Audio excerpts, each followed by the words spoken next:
Yvann Karamoko, thank you so much for coming on the podcast. Could you please introduce yourself to the audience? Hey, David, thank you so much for having me. It's a joy, a pleasure, an honor to get to chat. But as you said, I'm Yvann Karamoko. I am currently serving as CEO of Be&Do, which is a talent development, leadership development firm that really looks to work with organizations and also with executive leaders on the coaching side for them to be their best and to do their best, really looking at leaders being the best leaders and also doing their best work yet. Okay. What made you decide to go after that particular market? Yeah, so for my journey kind of started as an entrepreneur when I was 16. And from a young age, I would always kind of look for ways to, the only other way I can think to say it is ways to make money, right? So I would look at what do people pay for, what are kind of the gaps that I see that I can fill. And of course, as a 12, 13, 14-year-old, there aren't very many capabilities or resources that you have to kind of fill those. But the opportunity kind of presented itself really at the earlier stages of what is now a completely different industry to start a social media management company. And it was kind of this thing where instead of maybe having to traditionally get a job, I got to kind of start this company and consult as a social media manager. I think most of the people that hired me just thought this kid's young and knows what's happening. And I kind of fumbled my way through and picked up clients and ran it until 2020. So I say all of that to say throughout my career, I've always kind of just looked for where are gaps, but then also what am I passionate about? So I realized one of the things about me that I've come to appreciate now a little bit more is that I am very competitive. Playing soccer and running track practically my entire life have just developed this competitive drive in me. And for the longest time, I tried to figure out, why am I so competitive? Why does winning matter so much to me? And this could be, business on the field, but also even just simple game nights. I'm the guy that no one wants on their team if they are not as competitive. And I came to just this realization that I actually don't just like to win. I like to also help other people win. And that is something that's at my core. And I realized that helping other people win also helped me. And so as I started Be&Do, that was the idea, is how do we help leaders win, whatever winning looks like for them? How do we help them identify those things and then use a little bit of research and data, but also just experience to help them tap into that next level. How do you go from the leader that you currently are to the leader that you could be? And also really just, I think a large part of what I do with individuals is helping to hold them accountable to the things that they said they would do. And as long as that happened for all of us, you set the direction and set the course, and keep taking steps along that course, you eventually get to where you want to get to, right? Or where you envision you could get to. And then for organizations, I think my role is a little bit different in that I tried to help them think differently about what leadership is. On one hand, what delivering wow is what I call it. But an excellent customer experience also looks like for businesses that are a little bit more B2C and need to deliver an experience that makes someone come back, that makes someone refer them, that makes someone want to do business. So yeah, that's kind of how we land here. And I am absolutely loving it. That's great to hear. And you're also currently a PhD candidate for strategic leadership. Is that correct? Yes. So I am also at Oral Roberts University, and I'm doing a doctorate in strategic leadership. And that was really looking at the research aspect of leadership and what's available and what's been done, and recognizing that there's this gap between theory and practice that doesn't always get filled. And so I'm using a lot of, some of the things that we're studying and aligning with some of my own personal experiences from other phenomenal leaders, companies that we get to study, and trying to help organizations and leaders get better that way. That's great. So in serving clients, you're getting information and learning that you can then probably apply into your thesis for your strategic leadership doctorates, right? Yes. So it's actually given me, I think I'm probably about a year away from starting to write, but I kind of, through this, have found kind of what I want to add to the field with my dissertation. And so it's also kind of served, two purposes, in that I'm also realizing what I'm passionate about when it comes to leadership, and where there could be more research or there could be more insight added to continue to push the discipline forward. Okay. I'd like to talk about leadership and what you're saying so far. You mentioned that you're helping people get from A to B. Are there common hurdles? Are there common pitfalls you fall into in trying to get people to advance or grow? Yeah. So one of the things that I have found, or that I'm finding, is, so leadership, whenever you even say the word, for you or for anyone listening, it's a very broad term, right? So there are probably as many people that have tried to define the term as there are definitions of it.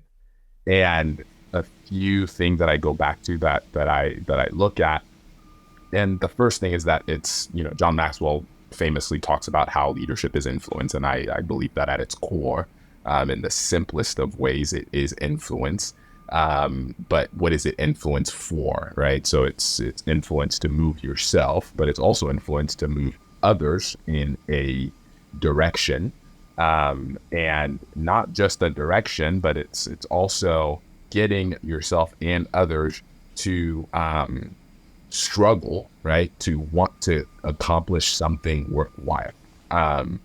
So when I look at it from that perspective, I think, okay, so the challenge for all of us is, am I able to, and I think it starts with the individual, right? So how are you leading yourself, right? And some of the things that I use to kind of identify that is, how often do you follow through on the things that you said you would do, right? A lot of leaders will set out on a course and will set goals and will have objectives and will have habits that they want to start. And one of the things I've found is, more often than not, unless there's the accountability piece, and some people are great at doing it by themselves, but unless there's the accountability piece, most of the things that they want to do or say they want to do don't end up happening, right? So I measure leadership instead of just with, certain, and most people look at leadership from this perspective of, there are these traits, there are these skills, there are these behaviors, and I think that's great. But one of the things I've realized is, if to lead is to bring yourself somewhere and to lead people, then the best measure of leadership ought to be, do the people that follow me enjoy following me, right? And another way to say that is, would you follow you, right? And looking at it from that perspective kind of changes a little bit of some of the things that we, naturally focus on, because it's no longer about, am I the leader that's charismatic? Am I the leader that delivers result? Am I the leader that's fill in the blanks? And it becomes, what is the experience for the people on the other side of me? Does that make sense? It does a lot. It's funny how little we actually think about that, myself anyway. Would I follow me? It's now you got me thinking, I got a whole to-do list. Right, because I think that's for all of us, right? Because what the question does is it forces us to deal with the things that maybe we put off to the side and don't really think about, right? But if I wouldn't follow me, then I couldn't expect anyone else to want to follow me or even enjoy following. So that's the kind of the framework that I approach development with. It's to be a leader worth following is to be the kind of leader that other people go, man, if they go to this other, I mean, and I can go into this whole other tangent, but you hear of people talk about following leaders to the ends of the earth. And it doesn't matter what the business is, it doesn't matter what the organization is or the industry, but you hear of people that have either stayed with a company, maybe even longer than they anticipated, or that have left a company because the leader that they were under has left the company and has started something else. That companies provide benefit and provide a space to bring talents, abilities, but realistically it's leadership that gets people to stay, and it's also leadership that gets people to go, right? So if you're not a leader worth following, then what's inevitable is that people will not want to be on your team, right? So you may have the title, but are they just walking along, or are they willingly following? It's almost like vanity metrics on social media, like who's actually engaging versus how many quote unquote followers you have. Exactly. That's a great way to look at it. It's interesting. When you, given what you do, when you think of a leader, I'm just curious, does your mind go towards a political leader or a business leader or a sports leader? Man, when I think of a leader, my mind actually goes to a spiritual leader, interestingly enough. By all accounts, I think of Jesus Christ.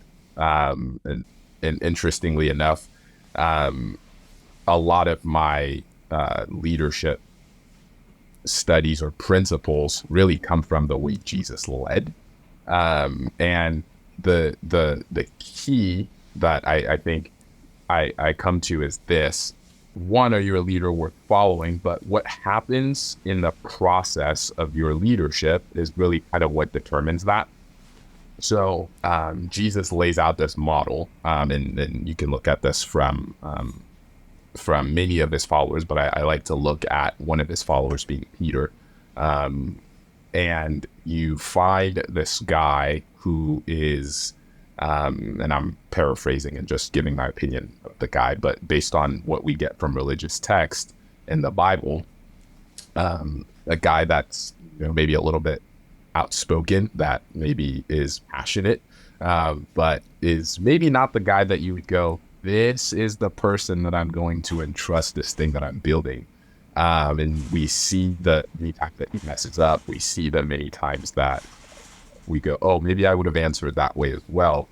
And throughout his life, or at least what we see throughout scripture, we find that Peter goes from this guy that we in the Gospels to this guy that is essentially leading the advancement of Christianity at that point.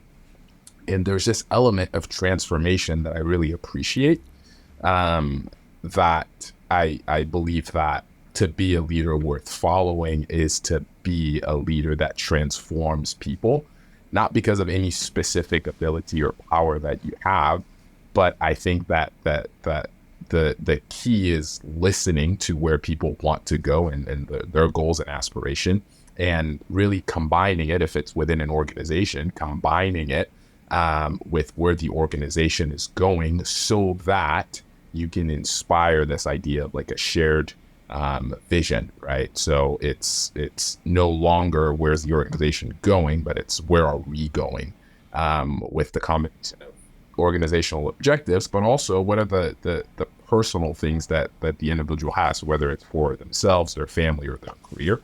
This idea of transformative leadership is really what I go a lot back to when I think about a model up here. Interesting. Yeah, thank you for sharing that. Makes a lot of sense, having like a spiritual core and that being your quote unquote North Star, to use a buzzword, and it would guide you in uncertainty and ambiguity, which it seems like we're facing more and more these days. So yeah, thank you for sharing that. You have kind of an interesting background with your family as well. Could you talk a little bit about like your family, your dad in particular? Yeah, so I am originally from the Ivory Coast, West Africa, right next to Ghana. I would call it the most beautiful country in the world. I am very biased, and that's okay. And the way that we actually came to the United States, when I was 10 and my dad got a job working here at the Mission of the Ivory Coast at the United Nations. And that kind of really shifted everything for my entire family and kind of put us on this trajectory of where we currently are. So for him, trained accountant, but career diplomat also. Worked there and kind of did that for 2.5 years and then moved down to work for the Ivorian embassy in Washington, D.C. So then our family moved down to D.C. as well. And so there's this element and aspect of kind of my upbringing being having this mentality of diplomacy and foreign relations and even how countries interact with one another. The politic aspect and the diplomacy of it all, but then also like what's actually happening outside of maybe what the news reports on or what the general public is kind of privy to, and it's really informed even the way I think about business and life and relationships. But also development. I was the kid that would ask my dad all these questions as a kid. I would look at so we're from the Ivory Coast, is in Africa, and I would look at the continent and I would go, man, it seems to me like the only difference between the United States or Europe or some of these developed countries just seems to be opportunity. Right. So then I would ask my dad these questions of, okay, so is it a matter of not having resources? Is it a matter of not having opportunity? Like what's the issue? Because there was I came from this background of people that are hardworking, that are brilliant, that are interested in moving forward. Yet, and I speak for the Ivory Coast primarily, but also for the continent of Africa as a whole, it seems that every time there's an attempt to maybe move forward, that doesn't always happen.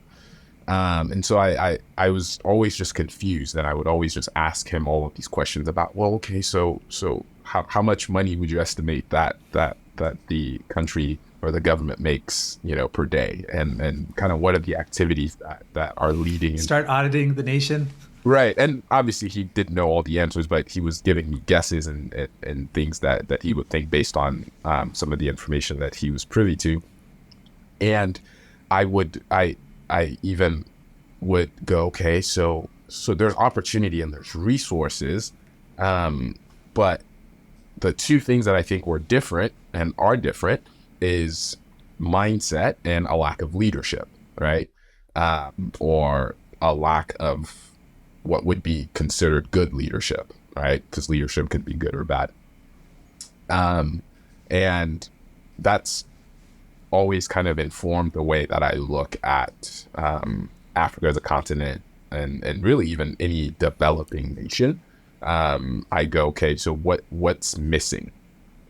And I don't know if that answers your question, but it gives me more questions, so that's something. It does answer my question, but you did make me think about like, given your dad's experience and your experience asking and traveling with your dad, what are your thoughts as far as why the Ivory Coast in this example? Like, what do you think contributes to that mindset and that like lack of leadership, as you put it? Yeah. So I think the mindset of and unfortunately, it's still fairly prevalent, and I may even catch some slack for saying it, or for saying it this way. But when you look at countries like the United States, or you look at Canada, or you look at France, or any European nation, there's this term when it comes to, because I think it definitely starts with political leadership, because there's a lot of power that's then passed down from those seats.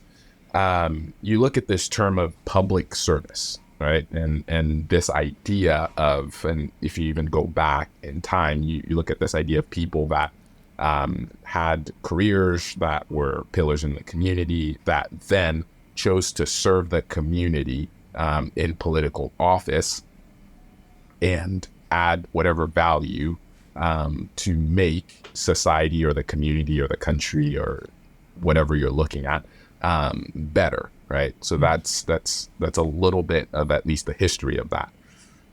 If you look at it in specifically the Ivory Coast, or even if you look at it in Africa in general, the mindset often when it comes to, and it's not always, and I think it is changing, but was, how do I get in a position of power so that I can serve myself? Does that make sense? And that mentality really comes from this idea of being on the continent, there maybe aren't as many opportunities, right? So if there aren't as many opportunities, many people have found that this is the way for me to provide opportunity to myself and my family. And naturally, I don't think there's anything wrong with it, to want better for yourself and for your family. But what happened in that process, right, is that it was this family or this political group over the rest of the country. And so you hear stories of embezzlement, and you hear of stories of bribery, and you hear of all of these stories because somewhere along the line, someone said, I need to do this to put my family or the people that I'm with in a better position. And that came at the cost of everyone else. Does that make sense? It does. I wonder if how much of that is human nature, like they say absolute power corrupts absolutely, and maybe like how much of that are systems in place. So the founding fathers of the U.S., I think, at least what we learn in history might be kind of airbrushed a little bit, but they were aware of the threat of tyranny, and so they built in checks and balances so that even if someone got in that wasn't maybe the best leader, didn't have the best character, maybe gave in to that greed, they couldn't take control of the whole system easily. There'd be some pushback, built-in diversity, if you will. Now it looks like there are ways around that, unfortunately. But I wonder how much of that do you think is like a system, and how much of that do you think is a culture, or are they distinguishable? I would probably say that it is human nature to want better for yourself, right? This idea of even survival, right? Survival for me happens as I am able to, at the most basic level, eat and have shelter and so on. But then survival for my family and those that I'm around comes as I find opportunity or create opportunity. So I think it's a very natural human thing. I think what we didn't have, and many countries don't have, is this idea of checks and balances that really allow whether it's a person or a group to have more control or power than is necessary. On the flip side, you think if you look at it from a matter of like economic capacity, in those countries, you have a little bit more susceptibility to bribery, right? Because you have fewer opportunities to, generate economic wealth, if I could even call it that. And so because that's the case, people are more likely to jump at any opportunity that maybe they wouldn't have unless, if they were in a different situation. So I think it's both. I think it's our natural instincts, but I think it's also the lack of checks and balances in a way that puts the interest of whether it's a city or a region or a country above the needs of the leaders. Yeah. If I'm being honest, I don't know that I would deny a $1 billion bribe and rationalize myself into still being a good person. So I think there probably needs to be like certain checks and balances that don't allow me like that option.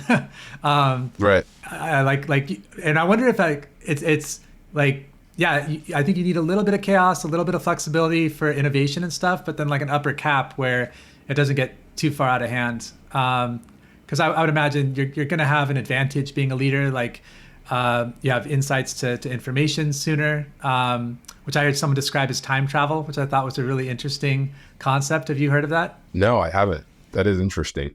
In some sense, like intellectual time travel, if nothing else. Like if you have information before me, you're in the future. I don't have it yet. And you can operate with that information, so you have an advantage. And hopefully it kind of averages out. But I thought that was really interesting. If you can control more information and delay its dissemination to the people that you're leading or something like that, you're essentially in the future. So that's going to give the leadership some advantage. That's really interesting, even when you think about kind of this next phase, right? Like this connected economy that we are currently living in, where as long as really you have a cell phone, that you're able to participate at a greater level that you could have maybe 20 years ago. And it's almost this idea that the playing field is being a little bit more leveled, right? As information is more accessible to more people, and systems and tools that may be required. You know, you think of financial payments, for example, where you maybe would have needed to go to a traditional bank. Now you can send and receive money or have transactions for your business with, you know, just your smartphone, and how even some of that technology is revolutionizing the way that entrepreneurs in Africa, and Brazil, and, you know, China and India are even able to operate, and how there's almost this like level playing field, the more access to technology, but also information that people are able to have. I've recently become more excited about emerging markets for a similar reason. In some ways, they have an advantage that developed economies don't have, and that they can innovate faster and they can experiment. So like they could go straight to like Web3 and have like I spoke to this gentleman from India who helped address the unbanked population. Like there's hundreds of millions of people who are unbanked, and now they've got like cashless payment systems and smartphones, whereas other people are having to like, you know, try to go to a brick and mortar during banking hours or something like that. And it's like, so in some ways the developed economies are behind, and in other ways, in some ways the emerging economies can actually be leaders. Mm-hmm. There's a book that we read. I can't remember the name of it now, but the author is C.K. Prahalat, and he's, I believe, Indian, but also a professor, I want to say at the University of Michigan, and I may not be right. But one of the videos that we watched, and before reading the book, he was talking about this idea of BOP strategies in countries that would be considered as, and there are two interchangeable terms, base of the pyramid or bottom of the pyramid. I like base of the pyramid a lot better than bottom. But this idea that in these base of the pyramid countries, there's this unique opportunity for entrepreneurs, but also even corporations, to create solutions to problems based on the context that they find themselves in, rather than the context that the innovation maybe started from, right? So you look at, like, so if we continue on that path of these mobile payments, right? developed countries, the necessity kind of created itself, right? As we went more and more digital. And initially the idea was, I can, send my child or my friend or whoever money without having to give them cash, right? And so we obviously walk down that path, and businesses are using it, and it's developed a lot further. But then you have these base of the pyramid entrepreneurs, like you just bring up, that go, okay, so that's what it was originally created for.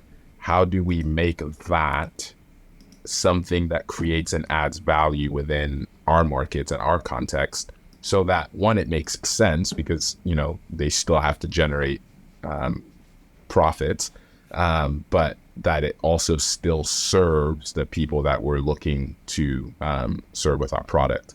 So it's an interesting way to definitely look at that. You got it right, for the record. C.K. Prahalad is at University of Michigan. Just look that up. So thank you for introducing him to me. I'll check it out. Check out his work more. So speaking of Ivory Coast and perhaps even Africa in general, if we can, what are your thoughts? What's your vision? What's your hope for the entrepreneurial and leadership for your ancestral country and your ancestral continent? Yeah, I love humanity. I think there is something just so beautiful about who we are innately as people. If you just look at people just for the value that they have, and I think that there is so much value in people all over the world. I think some parts of the world have probably tapped into what's within a little bit sooner than others. But when I look at Africa, I really just, see how much potential there is, but just also how much brilliance, whether it's with entrepreneurs or business leaders or political leaders even in some aspects.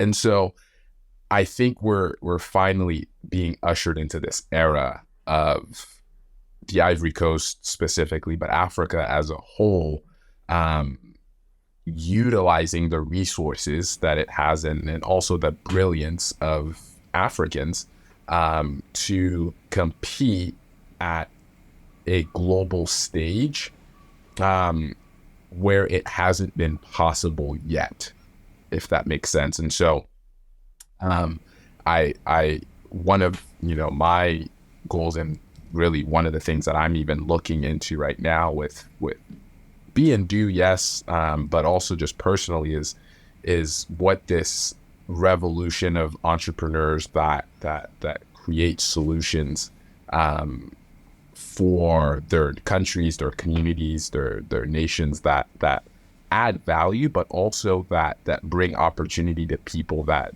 would not have it before.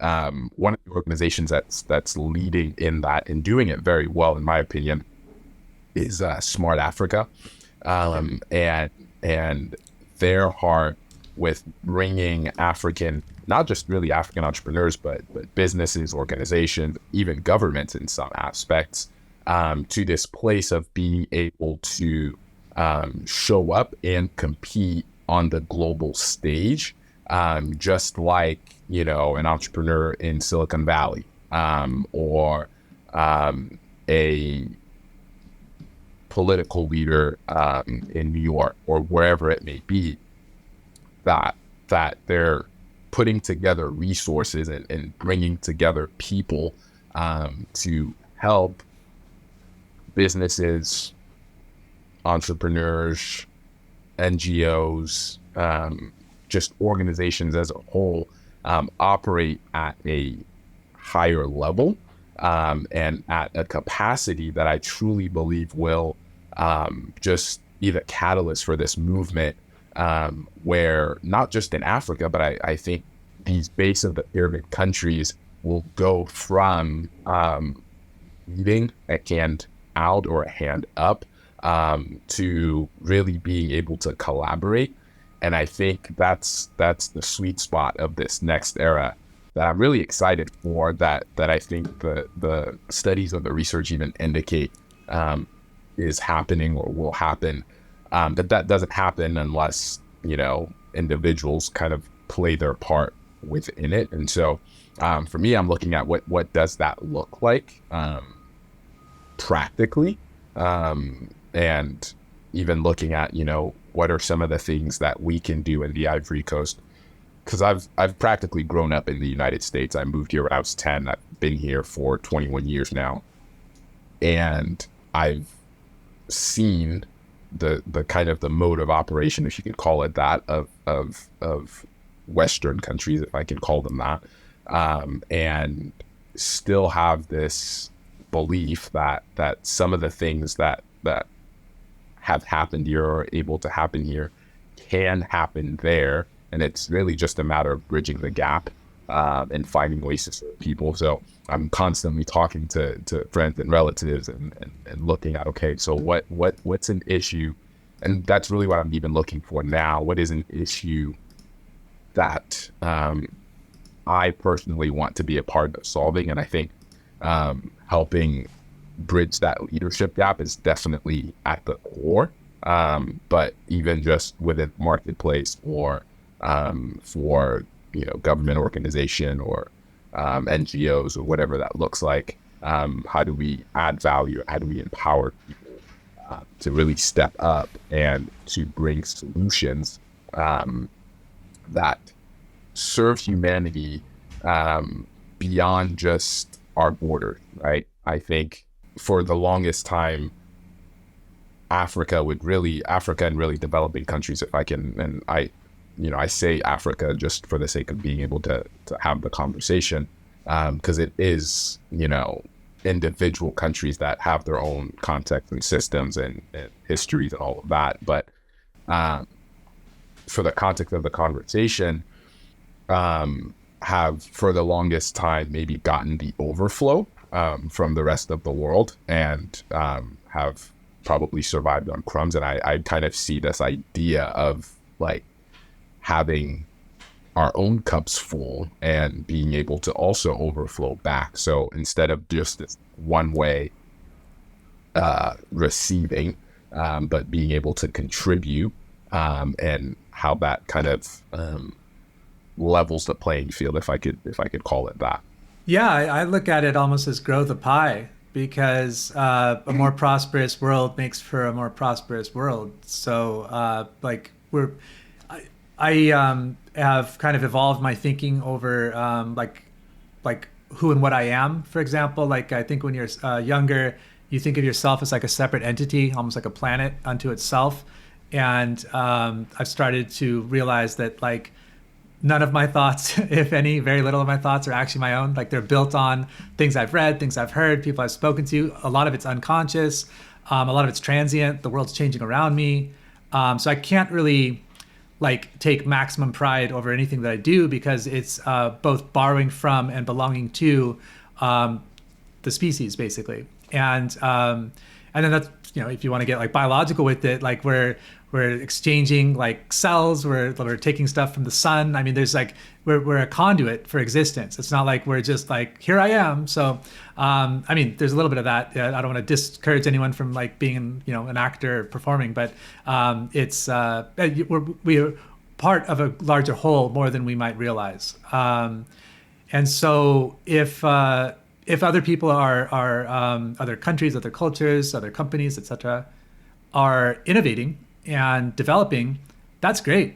And I look at, even if you want to like going back to competition, I look at competition as largely good, as long as it's like healthy competition, not like if you're sabotaging someone because you want that title, like you said, like the empty title where it's like, oh, I'm CEO now, I'm the gold medalist, I'm whatever. That's actually a disservice to you, because that's not forcing you to grow. Like if we're racing you and I, you'd probably win, first of all. But second of all, if we're racing you and I, the faster you get, the harder I push. Because like if I don't need to push harder, like if 1 hour of training is enough for what I need to do, but you're showing me that 2 hours is actually better, then I'm actually faster than I would have been otherwise. And that's just like a racing analogy, but you extrapolate that to whatever kind of generative AI or marketing theory, etc. So I look at it as just a win-win. Right. Yeah, definitely. I even love just that analogy, because in that we're all better because of it, right? And and whoever has, if you look at it even from like this perspective of, within an industry market share, whoever has the most market share is still pushing the company that has the least to figure out ways to provide value to consumers or customers in a way that either hasn't been done before, or in a way that gives them a competitive advantage, so that they're able to, grab a little bit more of that market share. But realistically, if you look at it, the industry as a whole gets better because of it, because for all of those companies, if we just talk about companies, they have similar purposes, right? And so that purpose of delivering value to a consumer, whatever that looks like, becomes that much better through competition, because you now have more ways, and probably even better value being delivered. And if you look at that just from humanity as a whole, that as we get better, we push one another to also get better. Not necessarily that maybe we're competing, but it's the greatness in someone else that maybe pushes me to go, oh, well, that's possible. And it's possible for me. I just need to figure out what that means or what that looks like. Right. And there's like this hallway of mirrors kind of analogy that I like, where you could do something for some reason. Again, let's maybe stick with the racing analogy. You have your own reasons for wanting to do that. Maybe when you were a kid, you saw a runner and that's what inspired you. Maybe it had to do with like an uncle or who knows what, but you've got your reasons for it. You've got what it means for you when you accomplish that. And then you're inspiring someone else, but you're inspiring them in ways different than the way that you were inspired. So they might take something completely differently from your accomplishment and go off in an offshoot that you wouldn't have expected. And then that could inspire someone else. So it's like it all comes back to your uncle or whoever it was that inspired you, or whoever inspired them, etc. So it's like an interesting like hallway of mirrors, where then eventually an offshoot of an offshoot winds up inspiring you again in a way that you didn't anticipate. Maybe they're an author, maybe they're who knows what, but a totally different industry. So I think that's kind of cool too. At least I like to think of it that way. Yeah, and I think that's probably even one of my favorite parts about the human experience, if I can call it that, with even creativity and ingenuity, because we might encounter the same problem, but think about solutions completely differently based on our perspective, right? And if you look at that and go, man, the things that you see are not the things that I see. The ways that my experience has really shaped me is not the same way that your experience has shaped you. And so if you look at it from that perspective, we really, all inspire and innovate based on what we see, what we read, what we take in, but also the experiences that we have. But it's almost this continuous cycle where we create or put something forth that inspires someone in a completely different way that just keeps coming back around. And I love that, because if you go back to even how we kind of started this conversation, is where I see the amount of value, right, that every individual possesses, because whether it's perspective, whether it's information, whether it's ideas, creativity, they're all things that I believe are innate, and that we get to really pull out of each other, right? Because your greatest contributions to the world are within you, right? But they're not for you. That your best gifts or talents, although you may possess them, you don't really get to enjoy them, or at least firsthand enjoy them. Right?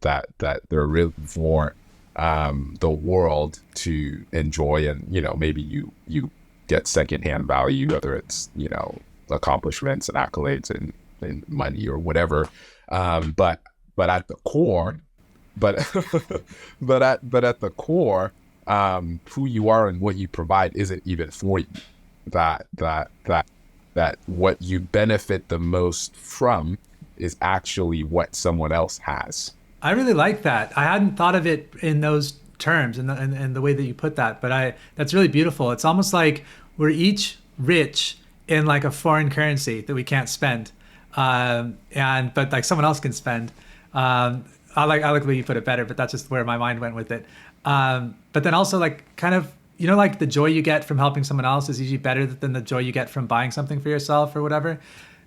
So it plays into that a little bit too, where we're supposed to participate. I think anytime we're a little bit too concerned, it's because we're not participating.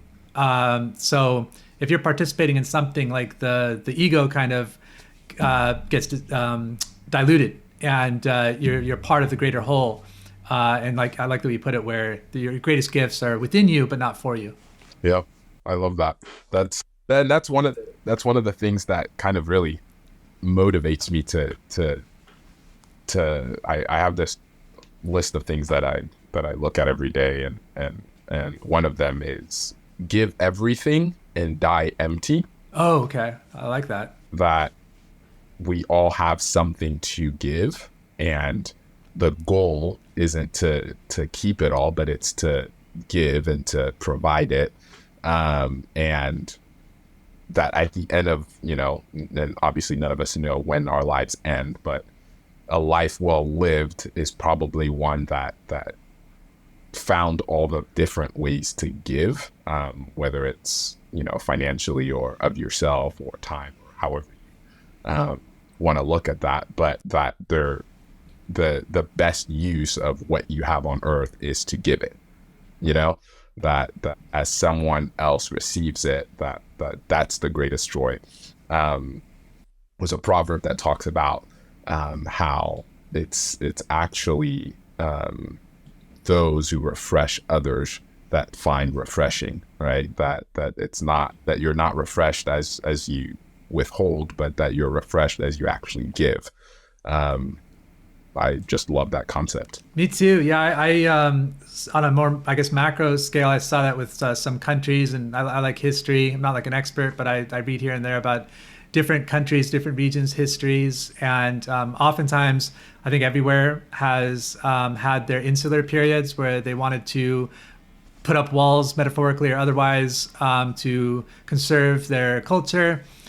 Interesting because, like I said, like the culture didn't just sprout from the ground. It was already like transient, but they're like, nope, I want to keep this exactly as it is. And what's interesting is almost always that is like a death knell for the empire, kingdom, whatever, because that's not how it was designed. So it's kind of interesting on a personal level, like you touched on, where you're the whole purpose is to then participate, let go, and that's where you get the greatest rewards, ironically. Well, this has been really interesting. I could talk to you for another hour, but I should probably stop here. Is there like anything that you wanted to highlight about like what you're working on now, or where people could check out some of your work? Yeah, I mean, I am fully just focused on this idea of helping leaders be the best leaders and do their best work. And so whether it's, for an organization or for an individual, through executive coaching, that's really where I am just finding the most joy and adding as much value as I possibly can.